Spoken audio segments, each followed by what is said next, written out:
Mercredi 25 avril 2018, 19 h à Cotonou, la grande édition du journal sur Ezari TV. Les titres. Le conseil hebdomadaire des ministres est tenu ce jour, le 25 avril 2018, sous la présidence effective du chef de l'État, le président Patrice Talon. D'importantes décisions ont été prises au cours de cette séance. Voté en juin 2017, le code du numérique a été promulgué le 24 avril. Des acteurs s'expriment dans cette édition. La coalition de rupture a rompu avec le silence le jeudi 19 avril passé. C'était à l'hôtel Azalaï de Cotonou. De grandes décisions ont été prises au cours de ces assises. Pour nous en parler, nous recevons dans ce studio Mme Floriane Dainho. Elle est la deuxième vice-présidente du secrétariat permanent de la coalition de rupture. Chers amis internautes, bonsoir. Bienvenue dans cette édition. Comme annoncé en titre, nous recevons à l'entame de ce journal Mme Floriane Dainho, la deuxième vice-présidente de la coalition de rupture. Bonjour Mme Dainho, vous êtes la deuxième vice-présidente de la coalition de rupture. Et c'est ce rassemblement de candidats qui a été avec le président Patrice Talon à la veille de la présidentielle de 2016. Mais depuis 2016, nous n'avons plus entendu parler de vous. Et subitement, le 19 avril passé, la coalition de la rupture est montée au créneau. Où était la coalition pendant tout ce temps? Merci, monsieur le journaliste. Vous savez, la coalition de rupture qui a porté le président Patrice Talon au pouvoir le 6 avril 2016 est présente et a toujours été présente. En fait, vous savez, la plupart des membres de la coalition de rupture sont dans le gouvernement de Patrice Talon. C'est pour vous dire que nous sommes là.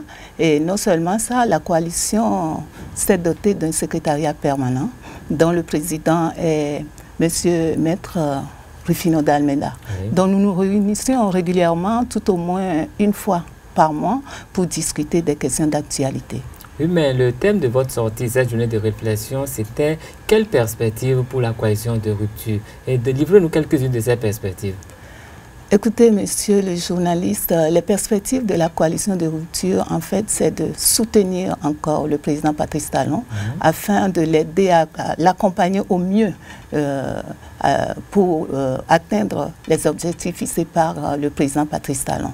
Vous savez, le développement, pour le développement d'un pays, on a besoin d'assez de temps. Et nous sommes là, nous sommes toujours là à soutenir, à réitérer notre confiance dans les actions du président Patrice Talon. Oui, mais j'ai l'impression que vous répétez le chef de l'État qui demande aux Béninois de garder patience. Mais qu'est-ce qui va leur permettre de garder patience? Quelles sont les actions, les perspectives qui leur permettent d'avoir espoir que demain sera meilleur? Vous savez, le président Patrice Talon, en prenant le pouvoir en 2016, en avril 2016, a fait le serment de porter notre pays au rang des pays émergents en Afrique. Et vous verrez, vous allez constater avec moi tout ce qui est d'actualité maintenant. Cette patience quand même a commencé par porter ses fruits, en parlant par exemple de l'assainissement de Cotonou, en parlant par exemple de l'asphaltage, nos rues, les rues des grandes villes du Bénin qui seront asphaltées, en parlant par exemple de l'assurance maladie. Même les gens qui sont dans l'informel, aujourd'hui pourront avoir accès à l'assurance maladie. Au-delà de ça, le président Patrice Talon, ses objectifs, c'est de permettre à chaque citoyen d'avoir accès à l'eau potable, avoir accès à l'énergie. Et que sais-je encore? Vous savez, même par rapport aux enfants, il y a la gratuité de l'école pour les jeunes filles. Il y a les cantines scolaires qui ont commencé par se créer. Donc, je pense qu'aujourd'hui, nous sommes heureux de voir le résultat de cette patience-là. Oui, mais nous avons appris que très récemment, le ministre du Plan, Abdoulaye Biotchane, a été très apprécié pour les efforts que le Bénin fait par rapport à la corruption. Et c'est vrai que généralement, quand les pays sont bien appréciés à ce moment, à ce niveau-là, les populations souffrent un peu. Est-ce que vous n'aurez pas un message envers tous ces Béninois? Parce que vous dites qu'il y a beaucoup de choses qui se font, il y a sûrement des choses qui se feront encore, mais pour le moment, la patience est un peu longue. Qu'est-ce que vous pouvez dire pour que ces Béninois ne perdent pas trop patience? Moi, si j'ai un message à passer aux Béninois, je les inviterai à la patience. parce que nous avons un chef de guide, vous le connaissez, c'est un gagnant. Et c'est vrai, ce n'est pas facile. Et il n'y a pas de développement sans sacrifice. Et j'inviterai les Béninois et les Béninoises à la patience. Seulement que la patience, que les Béninois n'ont pas besoin de beaucoup de travailler un peu plus, parce que le développement, c'est quand même le travail. Oui. Vous n'êtes pas obligé de les demander de travailler. Tous les Béninois savent qu'ils doivent travailler. Mais je puis vous remercier d'être passé sur ce plateau. Et je pense qu'aujourd'hui, la coalition de rupture est sortie et ne doit plus disparaître dans la mesure où il y a plusieurs camps qui aujourd'hui s'en prennent à tout ce que le chef de l'État fait. Et j'espère que vous serez là pour apporter des réponses satisfaisantes, non seulement à ceux-là qui s'en prennent à ce qui se fait, qui peignent tout en noir, mais également à ces Béninois qui ont tendance à se décourager. De toute façon, nous vous remercions infiniment d'être passé dans notre studio et nous espérons vous recevoir très prochainement pour nous apporter de bonnes nouvelles. Merci, madame. Merci, monsieur le journaliste. Cette édition se poursuit avec le Conseil des ministres de ce jour qui s'est réuni sous la présidence effective du chef de l'État, le président Patrice Talon. Plusieurs dossiers ont été épluchés au cours de cette séance, dont celui relatif à la gestion du tribunal de première instance de première classe de Cotonou. Sous la gestion du greffier Abou Seydou, il a été relevé un déficit de plus d'1,5 milliard de francs CFA. Ce dossier a été transmis au procureur de la République. Les anomalies relevées au greffe du tribunal de première instance de Cotonou. La passation de charges entre les greffiers en chef sortants et entrants du tribunal de première instance de première classe de Cotonou a révélé de graves anomalies. En effet, Madame Désirée Tossounon Zakari a été nommée le 4 août 2017 en remplacement de M. Abou Seydou, admis à la retraite le 1er octobre 2017. Elle est entrée en fonction le 19 octobre sans que son prédécesseur daigne lui passer service. À plusieurs reprises et sous divers prétextes, celui qui a occupé la fonction de 2011 à 2017 a évité de satisfaire à cette exigence et n'a pas fait le point des comptes bancaires ouverts sous sa responsabilité. L'inspection des services judiciaires, saisie de cette situation, a dû adresser une demande d'explication au greffier en chef sortant. C'est alors qu'il s'est résolu à procéder à la passation de charges le 9 mars 2018, soit plus de 5 mois après son départ du greffe. À l'occasion de cette passation de service, des anomalies et contradictions sont apparues dans sa gestion des fonds de greffe. Les dites anomalies et irrégularités consignées dans le procès verbal contradictoire de passation de charges ont permis de constater des incohérences d'une ampleur considérable entre les soldes attendus et les soldes effectivement disponibles dans les différents comptes bancaires. Ainsi, à la date du 9 mars 2018, la gestion de M. Abou Seydou présente un déficit non justifié de 1,515 550 311 francs CFA. Ce déficit se décline ainsi qu'il suit. Solde débiteur d'1,412 315 585 francs CFA sur le compte consignation. Solde débiteur de 4 703 678 francs CFA sur le compte scellé. Solde débiteur de 98 531 048 francs CFA sur le compte succession. Il convient de signaler que les sommes d'argent déposées sur ces différents comptes représentent les sommes reçues par le greffier en chef au titre des consignations ordonnées par décision judiciaire, les fonds de scellé ainsi que les fonds de certaines successions dont la gestion lui est confiée. Le Conseil a pris acte de ce compte rendu ainsi que de la saisine aux fins d'investigation du procureur de la République par les soins du ministre de la Justice et de la Législation. Le ministre a été instruit à l'effet de faire procéder à un audit de gestion des greffes de tous les tribunaux et cours d'appel sur la période des 5 dernières années. Toujours au cours de ce Conseil des ministres, le garde des Sceaux, porte-parole du gouvernement, s'est prêté aux questions des confrères. L'histoire retiendra que quand on va compter ce que ce gouvernement aura accompli avec sa majorité politique, l'élaboration, l'adoption, la promulgation du code numérique aura l'une des places les plus importantes. C'est une réforme d'ampleur. Quand on en parle, beaucoup retiennent le numérique, c'est-à-dire l'accès du Bénin au numérique, l'encadrement du numérique. Beaucoup retiennent Internet. Beaucoup retiennent cybercriminalité, accès, répression. Mais ce n'est pas que ça. C'est le droit positif du Bénin qui a été amplement refondu en matière civile. La question de la preuve, la question de la signature électronique, la question de la certification en matière administrative, les relations entre l'administré et l'État sur le terrain virtuel, les données personnelles. Tout le programme du gouvernement, ce qui concerne l'état civil, toutes les attentes des citoyens quant à leur identification, quant à la protection de leur personne. En matière pénale, la réaction sociale par rapport à la délinquance virtuelle, cybernétique. C'est une loi de fond importante. Et c'est donc une satisfaction qu'avec enthousiasme, le président de la République a promulgué la loi.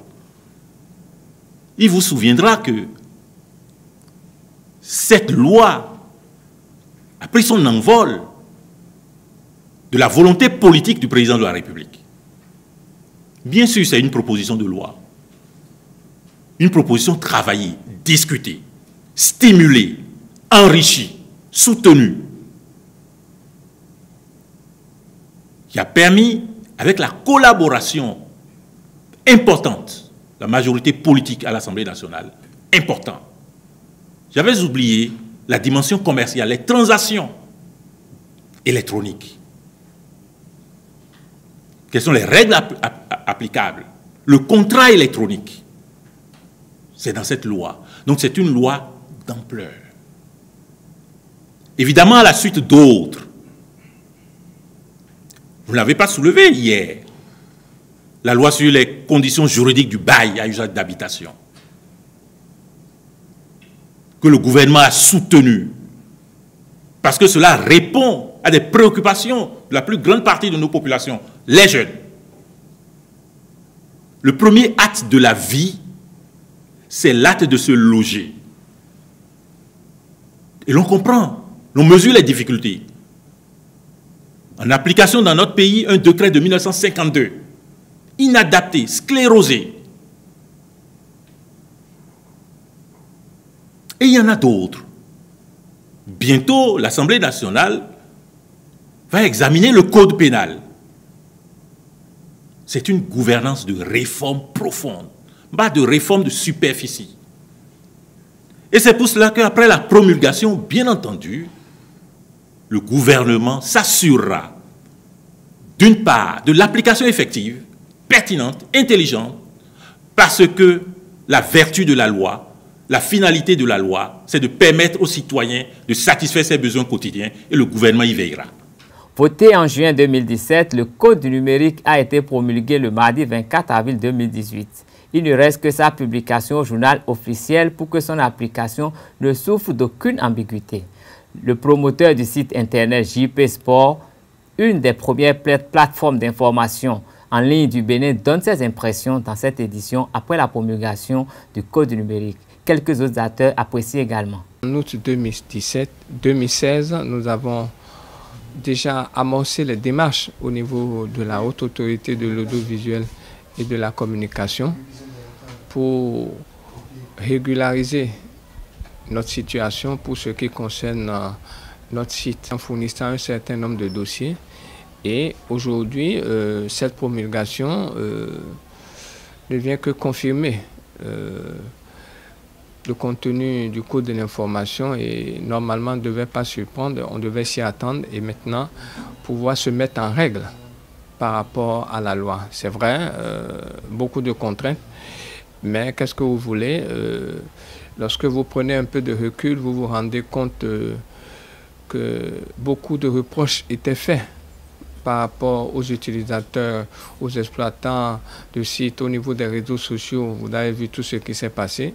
Et je pense que, quel que soit ce que ça peut constituer comme coût, il va bien falloir que nous nous mettons en règle pour notre bien aussi, parce que ça permettra une reconnaissance par la haute autorité, par tout ce qui est association ou institution de gestion de la presse au Bénin, de pouvoir reconnaître l'existence de la presse en ligne.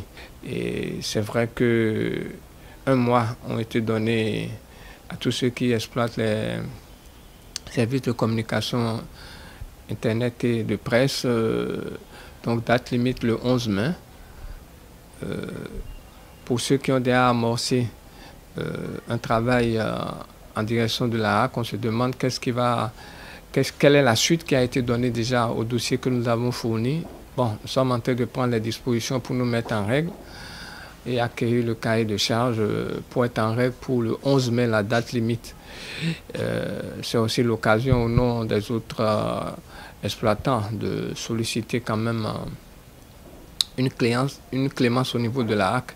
Si nous pouvons avoir un rallongement de la date d'au moins 2 semaines, ça nous permettra de pouvoir être apte à pouvoir déposer tous les dossiers dans la limite du temps. Je veux parler du 11 mai fixé par la HAC. Voilà. Il faut quand même canaliser un peu ce qui se passe dans les médias actuellement, parce que tout le monde est devenu journaliste. On écrit n'importe quoi, n'importe comment. Je ne suis pas d'accord pour ça. Donc, il faut bien qu'on fixe des règles, qu'on fixe des normes, qu'on fixe des barrières pour que chacun sache dans quel creuset rester. Effectivement, la HAC nous est tombé dessus, on n'a pas aimé. Je l'ai d'ailleurs au président de la HAC, qui nous est tombé dessus comme ça, sans nous prévenir. Et ça a été un peu compliqué pour tout le monde. Mais de plus en plus, on a réussi à s'adapter pour quand même qu'on se fixe ensemble. Il nous a d'ailleurs invité à Grand Popo pour l'atelier qu'il a fait. On a rencontré également le ministre de la communication. Donc c'est pour dire en fait qu'il faut travailler tous ensemble, main dans la main, pour créer la barrière. Sinon bientôt, ça risque de devenir une bombe à retardement, les télévisions en ligne, les médias en ligne, et on ne pourra plus contrôler. Si tout est maintenant, on ne met pas la barrière. Les députés à l'Assemblée nationale ont adopté ce mardi 24 avril la proposition de loi portant régime juridique du bail à usage d'habitation domestique en République du Bénin. Ce texte à portée sociale réglemente les droits et devoirs des locataires et du bailleur, sans oublier ceux de l'agent immobilier communément appelé démarcheur. Suivez cet élément pour plus d'explications. Composée de 90 articles répartis en 5 titres, cette loi a été adoptée par les députés à l'Assemblée nationale ce mardi 24 avril 2018. Initiée par l'honorable Antoine Idi Kolaolé, elle porte régime juridique du bail à usage d'habitation domestique en République du Bénin. Au titre des dispositions, elle institue une commission nationale d'évaluation des immeubles bâtis ou non. Composée de 12 membres pluridisciplinaires, elle est chargée de fixer les coûts des immeubles en fonction des réalités spécifiques d'une zone à une autre. Sa portée sociale se mesure surtout au registre des droits et devoirs du locataire et du bailleur, ainsi que ceux de l'agent immobilier, réputé sous l'appellation de démarcheur. La nouvelle législation encadre par ailleurs les questions de caution et autres garanties en matière de location d'immeubles servant de logement. L'article 58 de la loi indique en ses alinéas 1er et suivants, le prix maximum du prix du loyer annuel est fixé au maximum à 8% de la valeur réelle du logement, de l'appartement ou de l'immeuble. En cas de location au mois, le montant du loyer mensuel ne peut en aucun cas dépasser le 12e du loyer annuel. Le montant du cautionnement à titre de garantie ne peut excéder une somme correspondant à 3 mois de loyer. Le texte adopté n'est pas assorti de délai de transition. Ainsi, il entre en vigueur dès sa promulgation par le chef de l'État Patrice Athanase Guillaume Talon pour permettre aux populations à faible revenu, surtout la couche juvénile, sans grands moyens, en quête de location d'immeubles, d'en jouir très rapidement. Les artisans du centre de promotion de l'artisanat crient la mévente à cause de l'absence des touristes. Malgré la position du centre, leur position ne coule pas. Une équipe de la rédaction de Zaï TV est allée sur le terrain pour recueillir quelques impressions. Suivez-en le point. Des statuettes, des colliers en perles et des bracelets, des porte-clés ainsi que des chemises en teinture batik, d'autres à l'effigie de grandes figures de la Révolution. Nous sommes dans le plus grand centre artisanal de l'Afrique de l'Ouest. Bien que ce centre soit situé au plein cœur de la ville de Cotonou, les artisans qui y vendent ne cessent de crier leur mévente. Je suis un artiste, mais quand nous produisons, nous n'avons pas d'acheteurs. On manque de ventes pendant 1 mois, 2 mois. Nous exhortons le ministre du Tourisme à nous aider pour qu'on puisse mieux vendre. Les clients ne viennent plus comme avant. Actuellement, on se débrouille. Si ça vient, on vend. Au pire des cas, il n'y a rien. On cesse de vendre pendant des mois. Que les autorités nous aident. Pour Saïdou Moussa, le président de l'association des artisans du centre, rien ne marche. Les touristes ne viennent pas malgré la production du centre et se plaignent de l'inexistence même des objets d'art dans nos ministères au détriment de la Chine. Je peux commencer par zéro. Rien ne marche ici. Rien ne marche parce que le tourisme n'est pas développé. Quand il n'y a pas de clients, comment voulez-vous qu'on vende? Nous produisons des œuvres d'art, mais il n'y a pas de clients pour les prendre. Donc nous, on est là pour le gouvernement, pour les gouvernements, parce qu'il n'y a pas que le gouvernement de talent. Pour les gens, pour nos politiciens, l'artisanat, c'est zéro. La preuve, vous allez dans les ministères, vous ne voyez rien de l'artisanat. Les meubles, nous fabriquons, nous avons du bois ici. Des artisans sont là qui travaillent. Allez-y, sillonnez un peu les ministères pour voir s'il y a des œuvres d'art. Non, il n'y en a pas. Tout vient de la Chine. Pour le moment, il faut quand on fabrique, il faut qu'on vende. C'est tout le problème. S'il n'y a pas de client, on ne peut pas vendre. C'est le client qui va arriver qu'on va vendre. Sinon, bon, on est là, bon, ici c'est une maison. Si le client vient, bon, on souhaite que le client vienne pour qu'on puisse vendre, c'est tout. Malgré leurs plaintes, les quelques clients qui viennent dans le centre sont plus ou moins satisfaits de l'accueil et du prix des articles. Ça va, on était déjà venu une fois la semaine dernière et il y avait beaucoup plus de monde et c'était un peu plus oppressant, mais là ce matin ça va assez calme. Vivement que les autorités pensent à une nouvelle politique de gestion du centre pour le développement de l'art béninois. La 3e édition de la Journée mondiale des hémophiles a été célébrée le samedi 21 avril 2018 dans l'un des services du Centre national universitaire Hubert Koutoukou-Maga de Cotonou. Cette maladie héréditaire causée par des mutations dans les gènes permettant de produire les facteurs de coagulation V3 ou LX était au cœur des débats. Partager le savoir nous rend fort est pour le compte de cette année le thème de la célébration. J'avais commencé ma première année de médecine et j'avais fait un accident de circulation. Quand j'étais en première année de médecine, j'avais fait un accident de circulation avec ma propre moto et j'ai eu un grand hématome au niveau de la... C'est pour dire que quelquefois, ça peut affecter votre vie dans n'importe quel domaine que ce soit.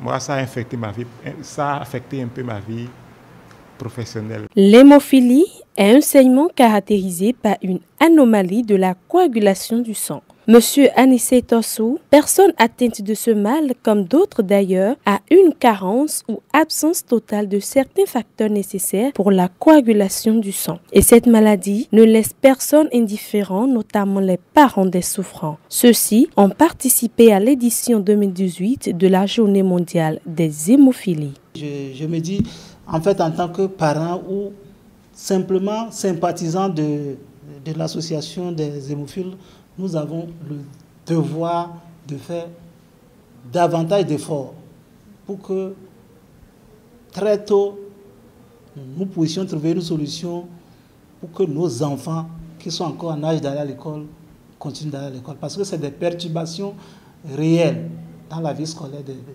des enfants. Au-delà des implications économiques que cela sur le revenu des parents. Madame la Présidente l'a dit, des gens viennent ici et n'ont même pas les moyens de prendre en charge les placements dont nous disposons. Mais d'un enfant hémophile. Je voudrais seulement demander aux membres de l'association de vraiment se mobiliser. Je voudrais leur demander d'accompagner la présidente pour que nous puissions avoir les facteurs. Cette maladie peu connue tue en silence bon nombre de Béninois. À cet effet, l'association béninoise des hémophilies ayant à sa tête Dame Chimène Villon met tout en œuvre afin de venir au rescousse des souffrants, même si la tâche est pénible. L'hémophilie, c'est une pathologie rare. C'est une maladie du sang. Il y a des gens qui se blessent et après ça se coagule. Mais chez les hémophiles, c'est le contraire. Ils n'ont pas de coagulation dans le sang. Quand ils se blessent, le sang saigne. Bon, il faut qu'on le place d'abord de plasma, soit de facteurs, avant que le sang ne se coupe. Sinon, il saigne abondamment. Le sang est fluide. Donc, il leur manquait de facteur 8 et de facteur 9 dans le sang. Donc, c'est pour ça qu'il saigne beaucoup. Les plaintes que j'entends, la frustration des parents par rapport à cette maladie, j'ai compris qu'il faut vraiment faire quelque chose.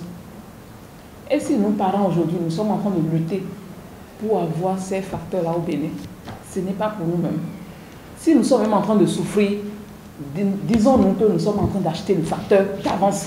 C'est vrai, on dit que c'est une maladie qui se transmet par les chromosomes X, de la mère au garçon et du père à la fille.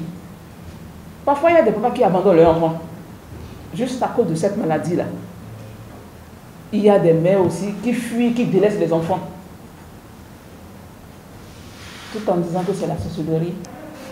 Je veux simplement qu'on dise un jour qu'on a réussi au Bénin et qu'on a les facteurs.